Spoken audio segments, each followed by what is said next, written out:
Hello there! We've reached the end of another month and started a new one. I can't believe it's September already. And of course, you know what that means. It's time to go over a list of what else I saw in August that I didn't review. Movie number 1 is last year's Ocean's 8, the latest sequel to Ocean's 11, which I saw years ago. I can't remember if I saw any of the other sequels or not. I kind of doubt it. This one has an all-female cast executing a heist at the Met Gala. And I guess it wasn't terrible. Granted, I had very, very low expectations. I did come away thinking, okay, I've seen this movie before, but with men. It's a big cast, lots of famous women. Really, though, if I'm being completely honest with you, I just watched it for Richard Armitage. Unfortunately, his character was a tremendous jerk, so that was disappointing. Also, things like the Met Gala and insanely expensive jewels don't really grab me, so there's that. Still, it's as easy to get into as any heist movie. It tickles your brain for a couple hours, setting up a puzzle and then having the characters navigate their way through all the inevitable hiccups.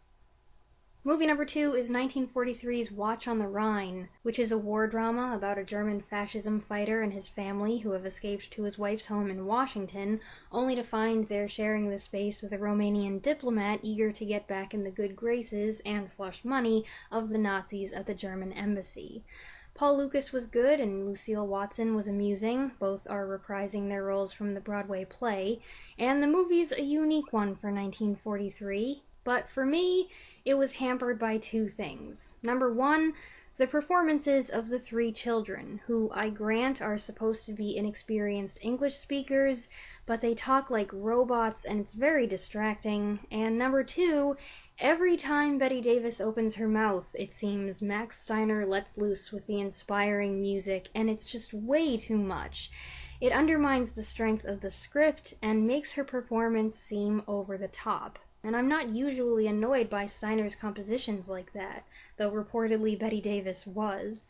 On an entirely different note, I really liked the fetching Ori Kelly evening gown that Davis wears for much of the second half. It's simple but elegant. Movie number 3 is a 2019 film that we randomly watched called The Vanishing. It's a mystery thriller speculating on a true story, I guess it's true, about 3 fishermen who went on watch duty at a remote lighthouse and disappeared. It's a slow-moving Scottish thriller with occasional sequences of tension, violence, and disturbing content. Gerard Butler is the only cast member I recognized, a humorous reminder that, oh yeah, he's got a thick Scottish brogue. You see him in so many American action movies these days that you forget that. I'm not sure how much I really liked the movie, however, we all had an interesting discussion about it at dinner the next night, and it's always nice when that happens. I guess the family that puzzles over a confusing movie together stays together. Movie number 4 is another war film from 1943, but completely different, Crash Dive. The description on IMDb.com made this sound like a love triangle movie masquerading as a World War II movie, so I've avoided it for a long time, because I'm not really a fan of love triangles in my war movies. But I suddenly reconsidered after learning that 2 angles of that triangle were Tyrone Power and Dana Andrews, which made things much more palatable. I ended up finding this movie, which is pretty much an advertisement for the US Navy, quite enjoyable. Power's character is a responsible XO, but a rascal when it comes to romance. He gets away with a lot, I guess because he's Tyrone Power. And I've never seen Dana Andrews smile so much. There were some good action scenes, and the movie wasn't dominated as much by the love triangle as I'd feared. I actually ended up rooting more for the friendship between Power and Andrews than for Anne Baxter's relationship with either one. I also enjoyed the supporting cast, with Dame Mae Whitty as Power's fun grandmother, and it had a good subplot with James Gleason and Ben Carter. Not bad at all. Movie number 5 is a film noir from 1946 called The Black Angel. So, I took notes on every single movie after I watched it this time, except this one, and now I'm hitting myself because I've forgotten so much of what I thought about it. The Black Angel is about a woman whose husband has been convicted of murder, who teams up with the victim's ex, a suspect himself, to try to find the real killer. It stars Dan Duryea, June Vincent, and Peter Lorre. Duryea and Laurie, two guys who played a lot of villains. Makes you think either they're in cahoots or one of them might be a red herring. I thought the ending was a little predictable, but it was still a pretty good movie, and the music-centric theme was an interesting twist. And that's about all I have to say about that, unfortunately. Movie number 6 is Death Takes a Holiday from 1934. This is a moody, atmospheric, fantastical drama in which a personification of death takes on mortal human form for 3 days to try to understand why humans fear him and desire to cling to life. It's not long before he figures out that it all boils down to love.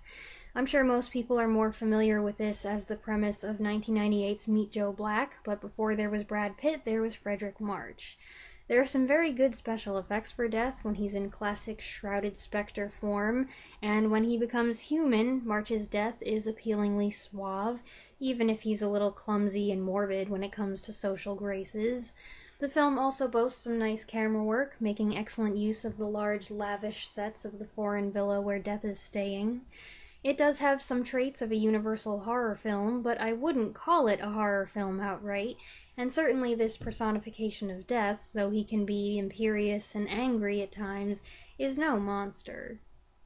Movie number 7 is another war film, 1965's King Rat, an Allied POW camp movie set in 1945. Mind you, it's not a POW camp escape movie. The prisoners aren't trying to get away because there really isn't anywhere to go. Rather, it's a portrait of day-to-day life at this isolated camp in Shanghai. The heat, the hunger, the boredom, the sicknesses, etc. George Segal stars as an American corporal who has figured out how to profit from this situation and make himself a king among his fellow inmates. He's the one man in the camp who's well off, and he's doing very well. I'm not sure if I was supposed to like him or not. I didn't really. I found him to be an unscrupulous character, a schemer, and an opportunist, and while there are moments when it seems like he may care about others, I didn't fully trust his sincerity. The movie has some unusual editing choices and felt very 60s in its abrupt resolution, but it was an interesting movie, a good depiction of camp life, with a good supporting cast, including Tom Courtenay and James Fox in prominent roles. And movie number 8 is the one I fell asleep on, 1946's Crack Up, which stars Pat O'Brien as an art curator who believes he's been in a train accident, except the accident didn't happen. Either he's gone crazy, or there's something funny going on. The movie co-stars Claire Trevor and Herbert Marshall, two performers I like, but that wasn't enough to keep me awake. Unfortunately, I dozed my way through the second half of this one, so I can't really comment on it fairly. Now that's it for the movies, but my mom and I did also watch the third season of the ITV series Victoria, which wasn't bad.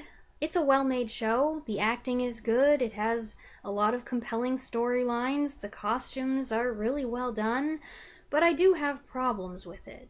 For one thing, every time I watch it, I'm conscious of the fact that I'm being manipulated by the script. In one episode, they want me to hate a certain character. In the next episode, they want me to like that character. Sometimes that up and down journey is fun. I like redemption arcs. I like having my mind changed about a character. But sometimes, especially when it happens again and again and again, it's tedious, and I feel like I'm being played.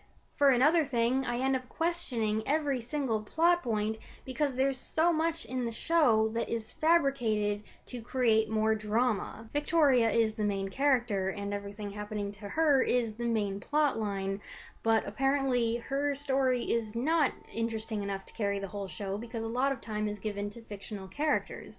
And that's not necessarily a bad thing, but also timelines are changed, historical facts are messed around with, and what I find to be the worst thing is relationships and characters are misrepresented. For example, my biggest grievance this time was the portrayal of Victoria's half-sister Theodora as a season-long antagonist. In reality, they seem to have had a very close relationship, but that wasn't dramatic enough, and the season needed a villain, so they did this. I don't know, maybe I'm being too hard on it. My mom doesn't really share my intense opinion, but I was led to believe this was going to be a faithful representation of at least part of Victoria's reign, and I'm sure the showrunners would claim that it is. Yet there's so much they've put in that isn't accurate, and that bothers me because I feel like the show presents itself as such a heavily researched program. It just disappoints me. Anyway, something that was not disappointing was the rest of Season 3 of The Fugitive. My parents and I finally finished it, and it was excellent. Some of the best episodes yet. I will be ordering Season 4, Part 1 sometime soon. I'm not exactly sure when I'm going to order it, but I am so looking forward to it. Alright, that's a wrap on August's monthly movie mash. I hope you enjoyed the video, and let me know your thoughts on any of the movies that I mentioned in the comments below, and I'll see you next time. Thanks for watching!